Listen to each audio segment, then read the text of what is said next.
പത്തനംതിട്ടയിൽ മൂടിക്കെട്ടിയ കാലാവസ്ഥയാണ് എന്നാണ് നമ്മുടെ സുഹൃത്തുക്കളൊക്കെ പറയുന്നത്. നമ്മൾ എഴുതുന്നത് അങ്ങനെയാണ്. ഇതൊക്കെയാണോ മൂടിക്കെട്ടിയ അന്തരീക്ഷമാണോ?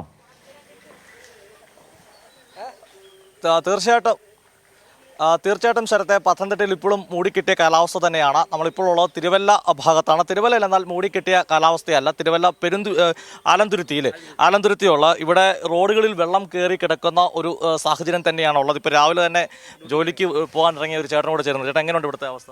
ഒന്നും പറയണ്ട, ഭയങ്കര മഴയാണ്. ആണല്ലോ, ഇനി വെള്ളക്കെട്ട് കൂടത്തേ ഉള്ളതെന്നാണ് പറയുന്നത്. നമുക്കറിയാൻ പറ്റില്ല. രാവിലെ ഇപ്പം കള്ളിയത്ത് ഇറങ്ങാവേ ഉള്ളൂ. ആണല്ലോ, ഈ തെങ്ങിന്റെ മണ്ടയ്ക്ക് ഇരിക്കുമ്പോൾ ഈ സ്ഥലം മൊത്തം ശരിക്കും കാണാൻ പറ്റും. കറക്റ്റായിട്ട് അങ്ങനെയുണ്ട് വെള്ളത്തിന്റെ ഓരോ. കുഴപ്പമില്ല, നല്ല വെള്ളമാണ്. കാറ്റുകൊണ്ട് മഴയുണ്ട്, നമുക്കൊന്നും പറയാൻ പറ്റില്ല. കാലാവസ്ഥയുടെ ഇപ്പം കാലവർഷം തുടങ്ങുകയെന്നാണ് പറയുന്നത്. നമുക്കൊന്നും അറിയാൻ പറ്റില്ല. മഴക്കാലമാണ്, തെങ്ങ് എത്തുന്ന ഒരു കള്ള് കിട്ടാറുണ്ടോ? അപ്പോൾ കള്ളിപ്പോൾ കുറവാണ്. കാരണം ഇപ്പം ശല്യം കൂടും, എലിയുടെയൊക്കെ ശല്യം, എലിയൊക്കെ മണ്ടയ്ക്ക് വരും. നമുക്ക് ആ പട കഷ്ടപ്പാടാണ് ഇപ്പം. ഇനിയിപ്പോൾ തെങ്ങ് കഴിച്ചു വിടേണ്ടി വരും. വെള്ളം കൂടുതലാണെങ്കിൽ നമുക്ക് തെങ്ങ് കഴിച്ചു വിട്ട് പോകേണ്ടി വരും. ഒരു ബുദ്ധിമുട്ടുണ്ട് ജീവിതം. ബുദ്ധിമുട്ടുണ്ട്. എന്നാലും ആത്മവിശ്വാസം മുമ്പോട്ട് മുന്നോട്ട് പോവുക, ഒന്നും പ്രശ്നമില്ല. ഒരു പ്രശ്നമില്ല. മുന്നോട്ട് പോയേ പറ്റത്തുള്ളൂ. നമുക്ക് പിള്ളേരെ വളർത്തണ്ടേ. നമ്മുടെ കാര്യം നടന്നു പോകണമെന്നുണ്ടെങ്കിൽ നമ്മൾ ജോലി ചെയ്തേ പറ്റത്തുള്ളൂ. ഇതാണ് ശരത്തെ അപ്പർക്കുട്ടനാട് മേഖലയിലെ ജനതയുടെ ഒരു കാര്യം. അവരെന്ത് പ്രതിസന്ധി ഉണ്ടെങ്കിലും അതിനെ അതിജീവിക്കുമെന്ന് പറയുന്ന ആളുകളാണ്. നമുക്കറിയാം 2018 മഹാപ്രളയം ഈ മേഖലയിലൊക്കെ ബാധിച്ചതാണ്. നമ്മൾ മറ്റൊരു വീട്ടിലേക്കൂടെ കിടക്കുകയാണ്. നമുക്ക് കാണാം, നമ്മൾ നടന്നു പോകുമ്പോൾ തന്നെ ഇത്രയും വെള്ളം ഈ വീടിൻ്റെ മുമ്പിലുണ്ട്. വീട്ടിലേക്ക് വെള്ളം കയറുന്നതിൻ്റെ തൊട്ട് മുമ്പിലത്തെ സാഹചര്യമാണ്. ഒരുപക്ഷെ ഇന്നലെ വീടുകളിൽ വെള്ളം കയറിയിട്ടുണ്ടായിരിക്കാം. നമുക്ക് ചോദിക്കാം, അമ്മേ, എങ്ങനെയുണ്ട് ഇവിടുത്തെ ഒരു വെള്ളം ബുദ്ധിമുട്ടുകൾ? വെള്ളം വന്നുകൊണ്ടിരിക്കുക. എനിക്കാണ് നടക്കാൻ നിന്ന് കാലിനൊക്കെ വേദനയാണ്. ഇന്നലെ വെള്ളം അകത്ത് കയറിയോ? അകത്ത് കയറി ഇപ്പം ഈ പടി വരെ വന്നു.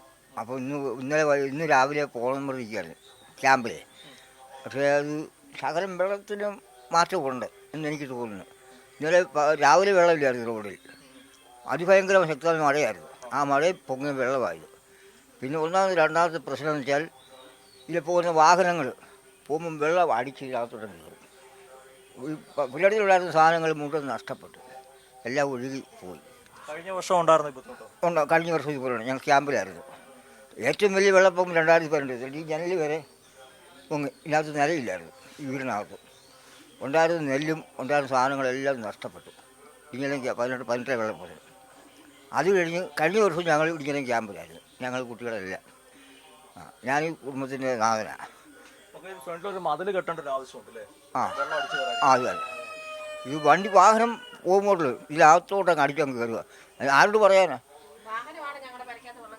ഈ വണ്ടി കയറും. അതാണ് ഞങ്ങൾക്ക് ബുദ്ധിമുട്ട്. തെന്നി വീഴുകയല്ലേ. ഇന്നലെ രാത്രി മഴ എങ്ങനെയുണ്ടായിരുന്നു ഇവിടെ? ഇന്നലെ രാത്രി വലിയതായിട്ടില്ലായിരുന്നു, എന്നാലും പെയ്തു. ശരി. ചേർത്ത് ഞാൻ നിൽക്കുന്നത് ഇത് അപ്പർക്കുട്ടനാട് മേഖല കൂടിയാണ്. അത് മനസ്സിലായി. മേഖലയിലാണ് ഇവിടെ നമ്മൾ കാണുന്ന പോലെ. സുജു, ഇത് മനസ്സിലായി. പത്തനംതിട്ട ജില്ലയുടെ പടിഞ്ഞാറൻ പ്രദേശങ്ങളാണ്, ആലപ്പുഴ ജില്ലയോട് ചേർന്ന് കിടക്കുന്ന പ്രദേശങ്ങളാണ്, താഴ്ന്ന പ്രദേശങ്ങളാണ്. അവിടെ ഈ പറഞ്ഞ കിഴക്കൻ വെള്ളമെല്ലാം എത്തുന്ന ഭാഗം കൂടിയാണ്. പത്തനംതിട്ട ജില്ലയുടെ കിഴക്കൻ പ്രദേശങ്ങളോ മലയോര പ്രദേശങ്ങളോ ജില്ലയാകെ ഒരു പൊതു അന്തരീക്ഷം എങ്ങനെയാണ്? രാത്രിയിൽ മഴയുണ്ടായിരുന്നോ മറ്റു പ്രദേശങ്ങളിലൊക്കെ? അതുകൂടി സുജു ഒന്ന് വേഗത്തിൽ.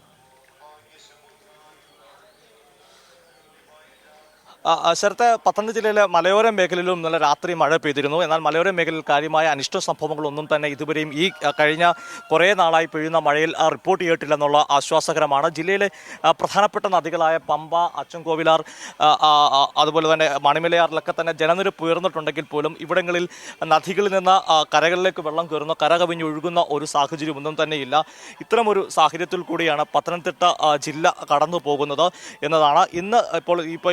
ഇപ്പോൾ നമ്മോട് പ്രതികരിച്ച ആളുകൾ സൂചിപ്പിച്ച പോലെ തന്നെ ഇന്നലെ രാത്രി മഴ മാറി നിന്നതാണ് ഈ അപ്പർ കുട്ടനാടൻ മേഖലയിൽ ഒരു ആശ്വാസമായി മാറി ഇരിക്കുന്നത്. ഒരു പക്ഷേ ഇന്നലെ രാത്രി വൈകിയും മഴ വർദ്ധിക്കുമായിരുന്നെങ്കിൽ ഇവരുടെ ജനജീവിതം ഏറെ ദുരിതത്തിലേക്ക് കടക്കുമായിരുന്നു എന്നുള്ളത് പറയേണ്ടിയിരിക്കുന്നു.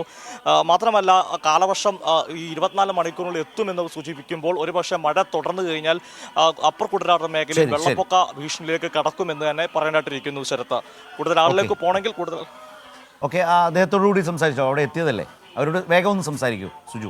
എനിക്ക് മറ്റുള്ളവരിലേക്ക് കൂടി ഷാജഹാനും ജോഷിലെയൊക്കെ നമ്മൾക്കൊപ്പം ഉണ്ട്. ചോദിക്കാം. അതായത് ചേട്ടാ, എങ്ങനെയുണ്ട് ഇവിടുത്തെ വെള്ളത്തിൻ്റെ ഒരു അളവൊക്കെ? വെള്ളം ഇപ്പോൾ കൂടുതലല്ല, കൂടിക്കൊണ്ടിരിക്കുക. ഇന്നും അപ്പുറത്ത് വീട്ടിലെ എൻ്റെ വീട്ടിൽ വെള്ളം കയറി കിടക്കുക. കൊച്ചു പിള്ളേരുണ്ട്, 4 കൊച്ചു പിള്ളേർ. ചേട്ടാ, എങ്ങനെ ഇവിടുത്തെ ഒരു വെള്ളം കൂടുന്നൊരു സാഹചര്യമാണല്ലോ കടയിലെ ചേട്ടൻ? അതെ, കൂടുതൽ സാഹചര്യം. അതെ. ഇന്നലെ രാത്രി മഴ മാറിയതാണോ ഇപ്പോൾ ആശ്വാസമായത്? അതെ. കടയിലെ ആൾക്കാരൊക്കെ ഇപ്പോഴും മഴയത്തും വരുന്നുണ്ടോ? വരുന്നുണ്ട്, കുഴപ്പമില്ല.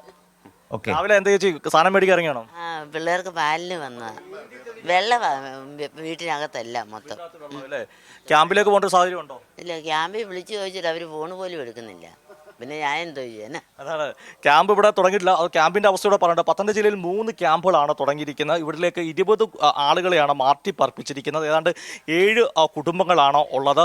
നമ്മളിപ്പോൾ ഈ തത്സമയം കാണുന്ന പത്തനംതിട്ട ജില്ലയിലെ ഈ താഴ്ന്ന പ്രദേശമായ അപ്പർ കുട്ടനാട്ടിലെ ഒരു ജീവിതമാണ്. കാരണം ഈ ദൃശ്യങ്ങളിൽ തന്നെ ശരത്തെ കാണാൻ സാധിക്കും. പാലുമൊക്കെ ആയിട്ട് വരുന്ന ഒരു സാഹചര്യം രാവിലെ മിൽമയിൽ നിന്ന് എത്തിക്കുവാണ്. ചേട്ടാ, മിൽമയിൽ നിന്ന് വരുവാണോ? പോവാണ് ചേട്ടൻ്റെ പാലുമായിട്ടല്ലേ? എങ്ങനെയാണ് ഈ തവണ മഴയൊക്കെയാണ്, പശുവിനെ വളർത്തൊക്കെ എങ്ങനെ പോകുന്നു? ഭയങ്കര പാടല്ലേ? പാലൊക്കെ കിട്ടുന്നുണ്ടോ? പാലുണ്ട്. ഈ മഴയത്ത് ഇതിനൊക്കെ ഇറക്കി നിർത്തുക, കുളിപ്പിക്കുകയൊക്കെ വലിയ ബുദ്ധിമുട്ടായിരിക്കുമല്ലേ? ഇതാണ് നമുക്ക് ഈ ചേട്ടൻ്റെ വീടാണ് ഈ കാണുന്നത്.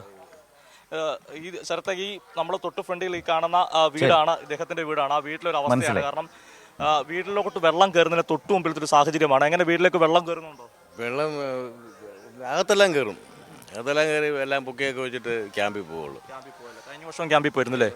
ഇത്തവണ ക്യാമ്പിൽ പോകുന്ന സാഹചര്യത്തിലേക്ക് എത്തും തോന്നുന്നു. സാഹചര്യത്തിൽ വരുമെന്നാണ് എനിക്ക് തോന്നുന്നത്. 4-5 ദിവസം കൂടെ മഴയാണെന്നല്ലേ പറയുന്നത്. അപ്പോൾ ഈ മഴ കിടക്കുന്ന വെള്ളം ഇങ്ങോട്ട് പോരുക. ഇവിടുന്ന് ഒഴുകി പോകാനായിട്ട് സൗകര്യമുണ്ട്. പാണ്ട് ഈ തോടെല്ലാം അടഞ്ഞു കിടക്കുക. അപ്പോൾ ഒഴുകി താഴോട്ട് പോകാനായിട്ട് ഒരുപാട് ബുദ്ധിമുട്ടുണ്ട്. കാരണം ഇവിടെ ഞങ്ങൾക്ക് അതിഭയങ്കരമായ ബുദ്ധിമുട്ടാണ്. ശരി, സുജു, പത്തനംതിട്ടയുടെ ഒരു പൊതുസ്ഥിതി മനസ്സിലായി.